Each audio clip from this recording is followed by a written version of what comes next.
Hi guys, it's Mark Zicree, Mr. Sci-Fi, also known as Mark Zicree of Space Command, and I've long been promising my history of science fiction film and television, and this is what we're embarking upon now, part one. I've previously done my history of science fiction in literature, novels, novellas, short stories. You can find that here on Mr. Sci-Fi. You should also, of course, subscribe to Mr. Sci-Fi and ding that little bell below this, and that'll alert you when new videos are posted on Mr. Sci-Fi, which is fairly often.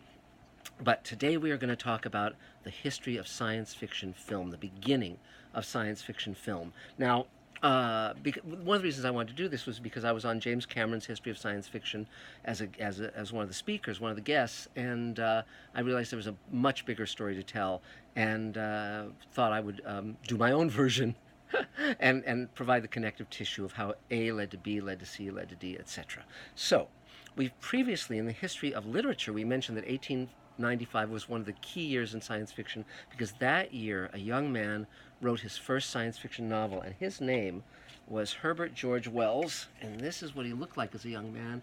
That's a letter he wrote on his own stationery, and he wrote The Time Machine. Now, if you look behind me, right up there, that's a first edition of The Time Machine. It's one of my favorite books, and I think one of the great masterpieces of the genre and the first modern science fiction novel in terms of tone and literary style and all sorts of stuff. Verne had come before Wells, and he was a giant in the genre as well, but I personally prefer Wells. But both Verne and Wells would have a huge influence on science fiction film, as we will see as we get into this. Now, the same year that The Time Machine came out, in 1895, the Lumiere Brothers, two French brothers in Paris, screened 10 of their films as a show. These were all very short films, and it was projected on a screen, and this was a sensation. They were essentially the creators of modern cinema as we know it.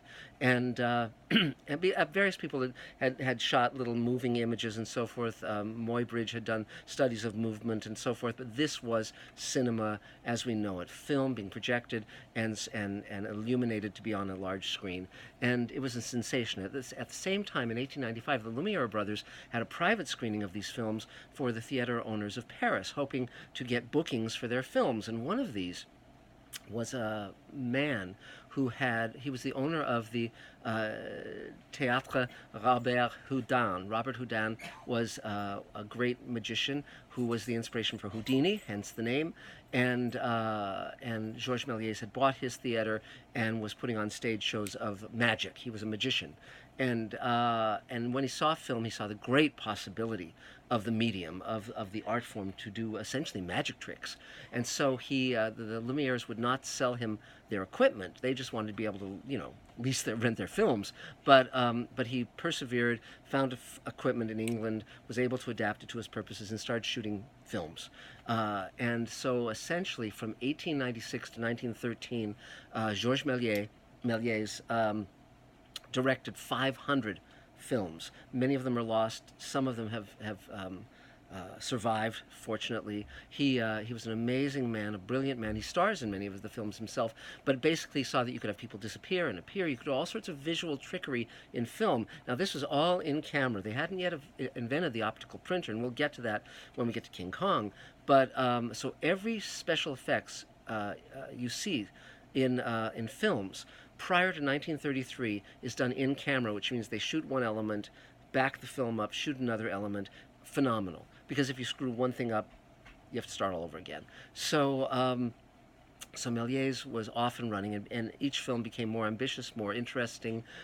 He was doing a lot of supernatural themes and so forth, but he was also doing science fiction. And his great film, one of the films that's known to many film historians, is this, A Trip to the Moon. Now, this is a fun film because he basically took two different novels by Jules Verne and H.G. Wells and conflated them into one story, which is he took the sort of the bullet being fired from a giant gun toward the moon with people inside of it from Jules Verne's novel From the Earth to the Moon, and he took the aliens, the Selenites, the moon creatures from H.G. Wells's novel the First Men in the Moon, and combined them into this story. And this is the DVD that came out, the DVD and Blu-ray, I believe, that came out recently, and it's quite wonderful. I think you can also see this on Netflix. It's for many years it was known as a black and white film, but recently they discovered one that had been hand tinted, and it's quite gorgeous. And they restored it painstakingly, and I highly recommend this. Many of you know that image of the rocket ship piercing the eye of the man in the moon. Very, very fun. And Méliès stars in this film as well. Many of you may know of Georges Méliès from Scorsese's film Hugo, which shows how Méliès shot his films and the fact that later in life, as an impoverished man, he was working in a candy and toy shop in a train station, and basically finished out his life not as a wealthy filmmaker, but as a fairly impoverished man whose films were long behind him. Because again, his films didn't keep up with the times, because there were many innovations in cinema, and you had to keep up with the times and be financially successful. So at the same time as Méliès was making his films in France, Thomas Edison, who had basically invented his own film projector, film camera, etc., and held the copyright, in 1910, we talked about how Frankenstein was the first work of science fiction in the modern sense, an extrapolation of technology creating a story. And so Mary Shelley wrote that. She was a teenager. She wrote that in 1818, and that was the first essentially science fiction novel. And so ironically, one of the first science fiction films was a 1910 version of Frankenstein that Edison did, and this is the first actor to play Frankenstein in 1910. His name was Charles Ogle, and that film was thought to be lost for many, many years, and recently they found a copy, and you can actually go on YouTube, that wonderful source of visual wonder and information, and you can see that entire film, which is terrific. I think that's great. And again, just as literature, genres of horror and fantasy and so forth also would dip a toe in the emerging technologies. This was the case in film as well. So for instance, Dr. Jekyll and Mr Hyde, which is about someone taking a drug that changes him physically and mentally, that was done in many, many versions, including the John Barrymore one in 1920 and the Ruben Mamoulian one in 1933 with Frederick March, who won an Oscar for it. And that, by the way, I prefer that version. But just moving forward through the 1920s, because there's certain really major. In this video, we're going to be talking about the 20s and the 30s. The next video, we'll talk about the 40s and the 50s, then the 60s and 70s, 80s and 90s, and so forth until the modern day. So, and by the way, in the 1920s, there were also experiments with television, and they were very interesting, and there were some hobbyists building their own TV sets through the 20s and 30s, but the war basically put a halt to that, and it wasn't until after the war that television really got going here in America. It had been sort of a province of hobbyists in the 1930s. The Nazis had their own kind of television during the war, but it was very different in its content, of course, than what we would come to know. So we'll talk about all of that. But so through the 1920s, and again, it's fascinating because now, of course, most of the big budget films, the highest grossing films, are science fiction or sort of the step cousin of science fiction, the superhero film. This was not true in the early decades of cinema. In the early decades of cinema, you'd have the big features, the big budget features generally were not science fiction, and you might have some B movies that were touching on science fiction elements. So you had Frankenstein, you had The Invisible Man, etc. But they weren't the big budget features. So. But so in 1924, the Soviets did a science fiction film called Aleta, Queen of Mars, and that was about a trip to Mars. But it was basically a social thing about a revolution and so forth, much more political commentary than really, gosh, she was science fiction. And then in 1927 was the first great science fiction film. There was a filmmaker in Germany named Fritz Lang, and he was married to a writer named Thea von Harbu. And they'd been making a number of films very successfully prior to this. But finally, with 1927, they decided to do an extrapolation of the future. And most of the great science fiction films, particularly in terms of production design since, have been heavily influenced by Metropolis. Now, Metropolis is a terrific film. It almost bankrupted its studio, UFA, And but it's just, if you've never seen it, it's well worth seeing. Now I'll show you something cool from Metropolis. And again, Metropolis takes place in a city of the future. It deals with the upper class, the rulers, the 1% who live above ground, and the workers who are basically underground and are essentially kept down. Now, fascinatingly enough, in the Time Machine, Wells extrapolated the Eloi, who are evolved from sort of the ruling class, and the Morlocks, who are the worker class that becomes these feral creatures living underground. So in a way, Metropolis, if you extrapolate that, several 100,000 years into the future, and evolution taking its course, you might actually get that kind of split. But Metropolis was an amazing film, and the design of it is astonishing. These phenomenal buildings. You can see the influence of that in Blade Runner, many other films. And additionally, you can see it has the greatest robot design of its time. And again, that strongly influenced R2D2, I'm sorry, C3PO and so forth. So, but here is a cool thing from Metropolis, and I'll show you this. This is the British hardcover edition of the book, because Theo von Harboe did a novel of the book, British hardcover edition that came out in 1927 when the movie came out. And this, the postcard, is a signed photo of Bridget Helm, the star who plays the dual role of the robot and the young woman the robot is sent to impersonate. And this is an actual postcard signed by her when the movie came out. Really spectacular.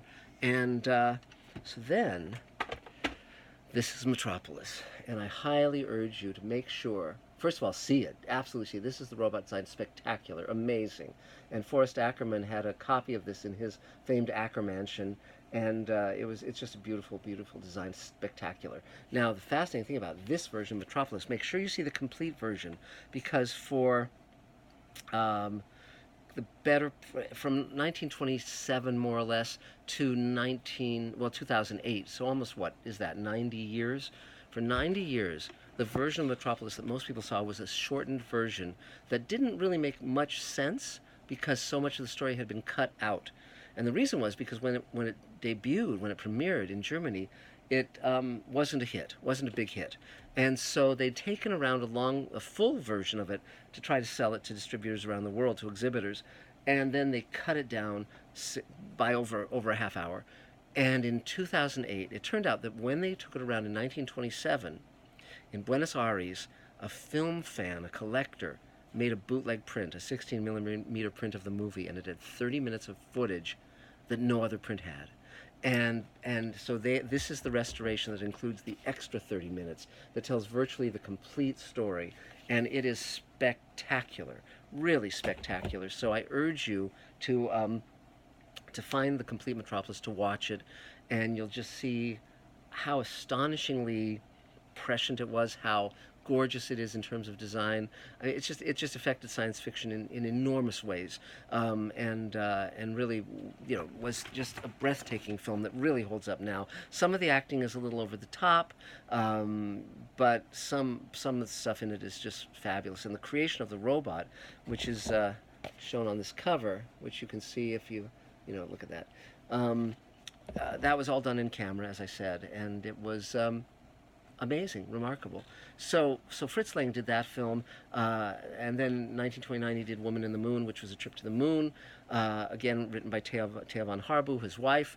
Now, fascinatingly, once the Nazis came to power, Fritz Lang was called in by Joseph Goebbels, the propaganda minister, and he said, we'd like you to be the head of the German film industry. And Fritz Lang said to Goebbels, well, my grandmother's Jewish.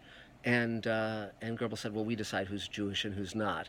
So Fritz Lang, being no fool, said, well, I'd love that. I accept, of course. It's such an honor. And he immediately then went home, didn't even pack a suitcase because that would have been a tip-off, got on a train and left the country.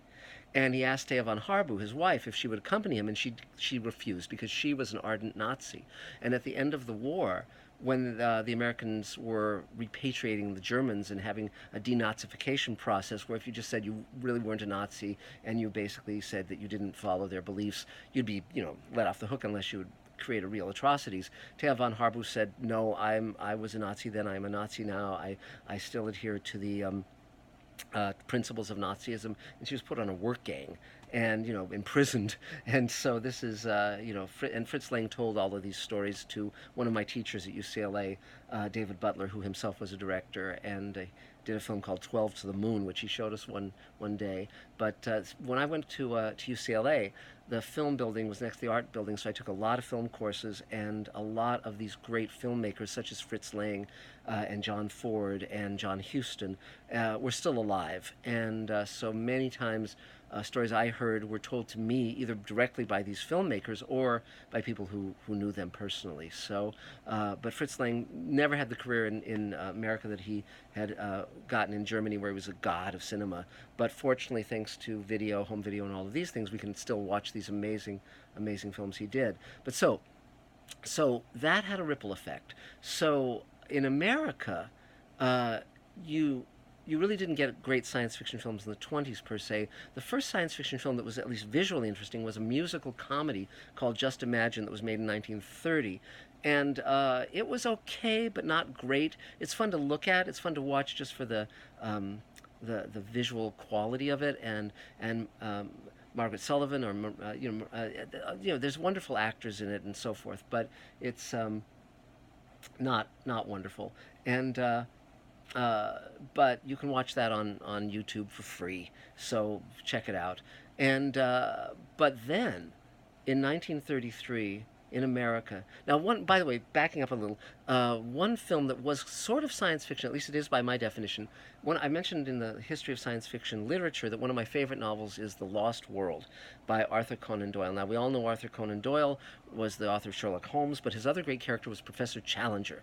And this is where Professor Challenger goes to a lost plateau, discovers that there are dinosaurs on it. So this is definitely where you get movies and novels like Jurassic Park. It inspired sort of the Lost World genre.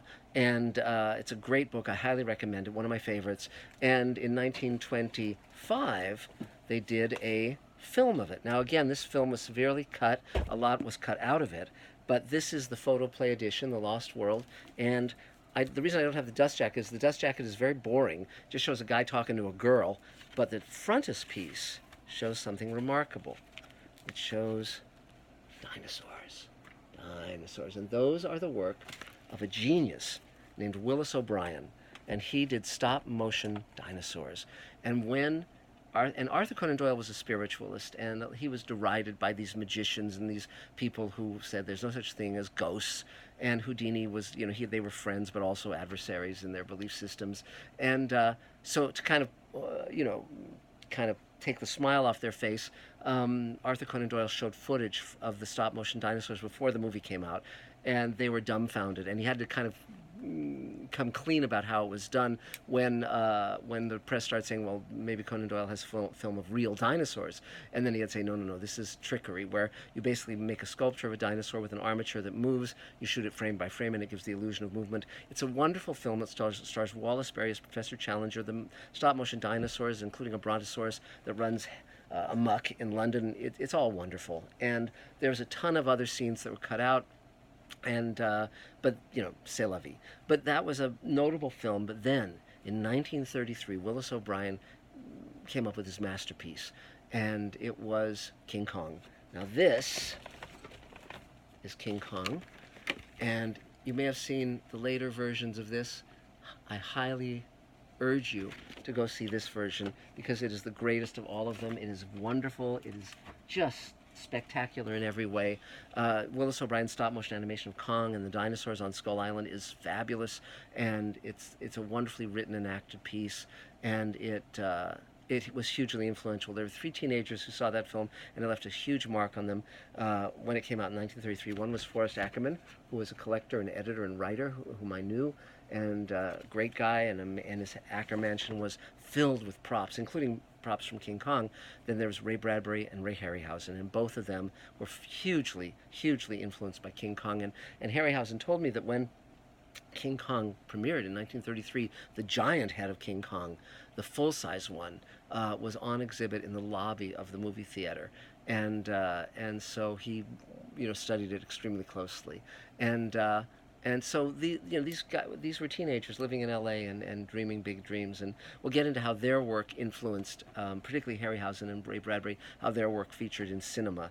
But for now, we're still in the 1930s. So again, King Kong is sort of on the cusp of science fiction because it's not about technology, but it is about extinct animals, being alive. And so then, 1936, we have the great British science fiction film Things to Come.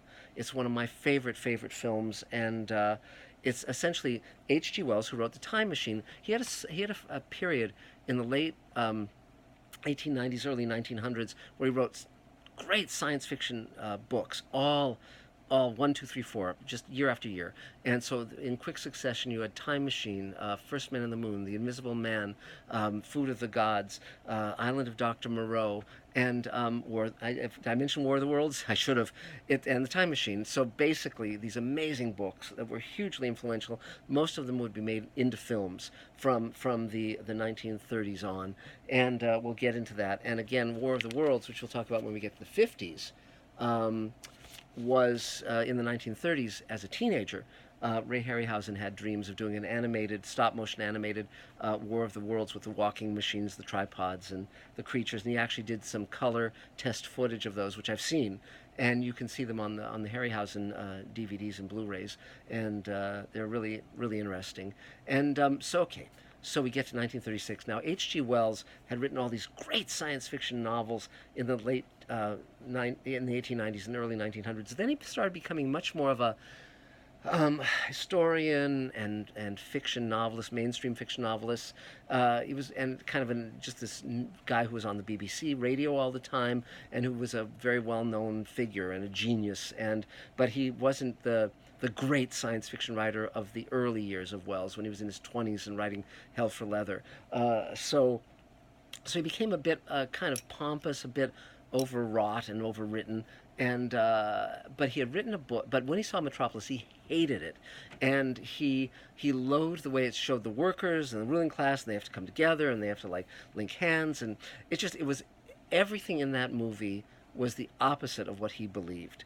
And and his answer to that, he wrote a book called The Shape of Things to Come, and Alexander Korda, who had a film studio in England, decided to make a deal with H.G. Wells to make a multi-film deal. And one of these films was The Man Who Could Work Miracles, which was based on a short story by Wells, and the other, which is and they also did there was a silent film Wells had written called the King Who Was a King, which never mind that one, but but Things to Come was made in 1936. It was directed by William Cameron Menzies, who was the great designer of Gone with the Wind and many other big Hollywood films, and The Thief of Baghdad in 1925, and also the later one with Conrad Veidt. He was one of the greatest designers of cinema, and he also later would direct Invaders from Mars, the original 1950s version. He had an astonishing eye, and he put it to phenomenal use in Things to Come. And the basic plot of Things to Come is the film was shot in 1935, came out in 1936, and it was an amazing prophetic film. The basic notion is war comes to England, and they don't say specifically this is Germany, but it very clearly is. And this is a war that basically he predicts the Blitz. London is bombed. It's called Every Town in the film, but it's very clear that it's London, and it looks like London, and has the double-deck buses and everything. And London is bombed back to the Stone Age, essentially, and the war continues for decades into the 1960s, and mankind falls back to basically the Middle Ages, to a pre-technology, and it's an amazing film. It stars Raymond Massey as John Cabal, and then he also plays his own grandson, Oswald Cabal, in a later section of the film. The film basically starts in 1940 and covers 100 years, so it goes all the way from 1940 to 2040. And it talks about how mankind destroys itself and then builds from the ashes a future, a utopian society ruled by scientists. And again, Wells was naive in this, because this is before the atom bomb, before the realization, and before the Holocaust as well, the knowledge of the Holocaust. So this is before we understood that scientists could be, you didn't want to turn over the government to the scientists. Not a good idea. And But this film was very influential also in its look, and you can see echoes of its design aesthetic in Sky Captain and also in Prometheus. And but here's, I'll show you. But the look of it is just spectacular. It has this amazing Art Deco futuristic style. And here is a lobby card from the movie. That's Raymond Massey, and they have the gas of peace that knocks out these primitive warlike people. And there was also there was a longer version of the film that was cut down, but Wells published his version of the script in book form before the movie came out, and this is it. I highly recommend it. You can get copies on eBay for not much money. And this is the first edition, 1935. So it was actually published before the movie came out. The movie came out a year later. And it's a really fun read. And the introduction is very fun, with Wells talking about how he wanted the film to be made. And I understand he was quite hands-on, but to a degree that the producers and the directors and the actresses did not appreciate. But it's a wonderful film. It's a great fun film. You can get it online. You can buy the Criterion disc, which I recommend. It's just terrific. And again, this was Wells writing for the cinema. So this is, and some of the dialogue can be viewed as stilted, but I just love it. And Ralph Richardson plays a warlord, sort of this medieval style warlord in the future, and he's just great. And they say that he's sort of imitating Mussolini, which is possible, but he makes it all his own. And the characters I find wonderful. And I actually took that character and utilized him in an episode of Sliders that I wrote and produced called World Killer. So if you ever watch Things to Come and then watch World Killer, you'll see the influence of this character called the Boss.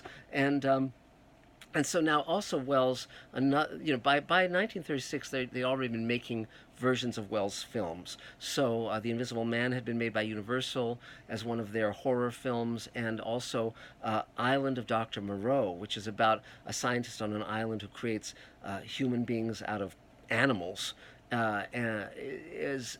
It's an amazing book and a film.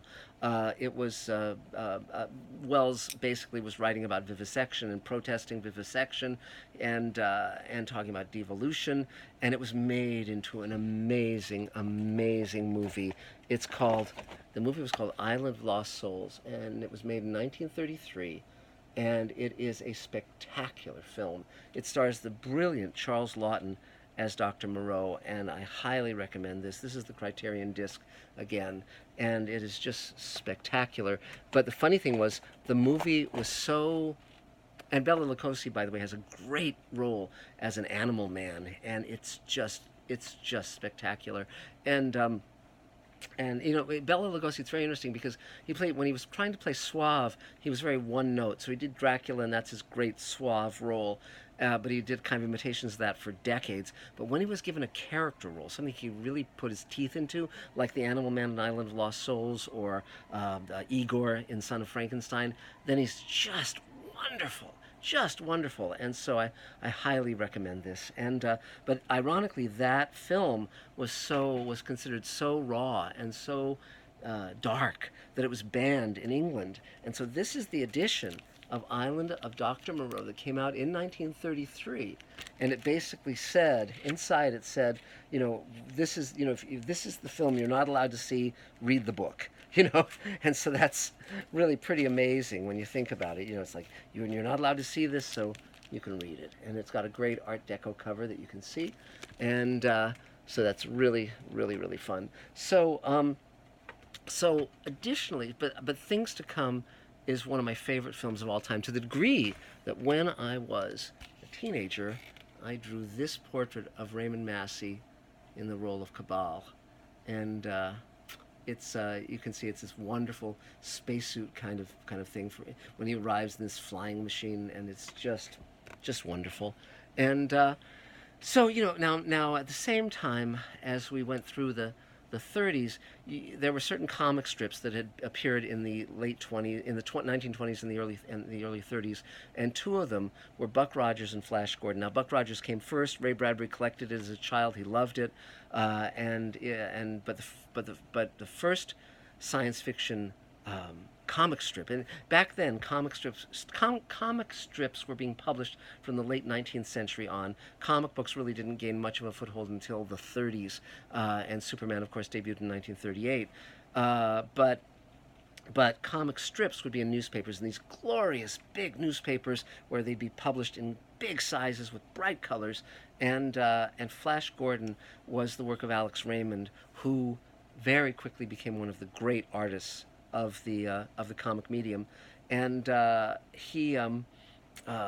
Flash Gordon debuted in newspapers after Buck Rogers, but it debuted before Buck Rogers in film. So in 1936, Flash Gordon was done as a serial, and they would basically show it in half-hour chapters and so forth with cliffhangers. And then in 1939, Buck Rogers was also shot as a serial. And these both starred Buster Crabbe, who was an Olympic swimming champion and very handsome, and he played Flash Gordon with blonde hair and Buck Rogers with brown hair. And another one of his fellow Olympian champions would be Johnny Weissmuller, who had played Tarzan, based on the Edgar Rice Burroughs books. Now, several of these classics of science fiction literature, there were attempts to make them into movies in the 30s. Cecil B. DeMille bought the rights to War of the Worlds, wanting to make that, and they did scripts and all sorts of stuff, never got made. And also Princess of Mars. Bob Clampett, who was an animator in the 1930s, did a test reel of John Carter of Mars and was trying to get financing. It would have been the first animated feature film in color, and he just could never get it off the ground. So Gulliver's Travels by Fleischer and Snow White by Disney became big color features, but John Carter of Mars languished until Disney made it many decades later as a live-action feature that was badly released, badly promoted. I think it's a pretty good film, but it didn't get the break it deserved.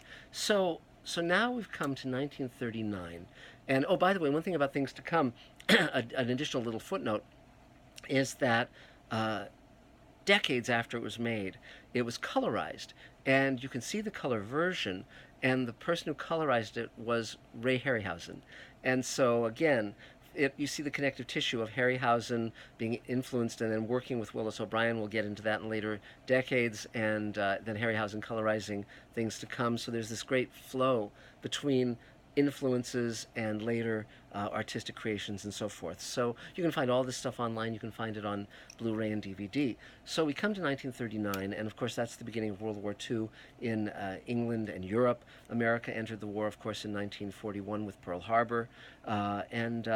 We'll get, and in the next installment of Mr. Sci-Fi's history of film and television, we will get into World War II and beyond, and essentially science fiction in film took a giant turn, and we'll talk about that, because the atom bomb changed everything in the literature, in the worldview, and we will get into this very, very soon. And but even as early as the late 30s, people like Robert Heinlein were writing about the atom bomb even before it existed. And Wells, interestingly enough, had written a book called The World Set Free even years before that dealt with an atom bomb. And so he was the great prophet of science fiction. And so these are some of the threads that you'll see, and also science fiction was flourishing on radio as well. And so you had shows like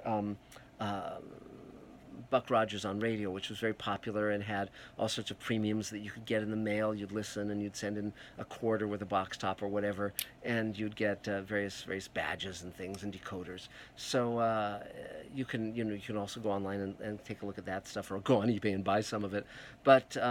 But definitely science fiction was, because of its strong visual qualities, proved extremely alluring to film as we go down generation by generation, decade by decade. So next time we'll get into the 40s and the 50s. For now, it's Mark Zickery, Mr. Sci-Fi.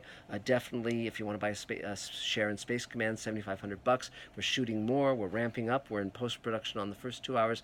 Tons of stuff coming very soon. And you can also go on our Patreon page. Make sure you subscribe to Mr. Sci-Fi. We'll be continuing this very interesting series and talking very soon about a lot more cool stuff relating to science fiction. And if you have questions about anything, or if you want me to talk about your favorite film or TV show or radio show, just comment down below. I read those, and we'll talk very, very soon. And that's it for now. But thanks a lot for everything, guys. Talk soon. Bye.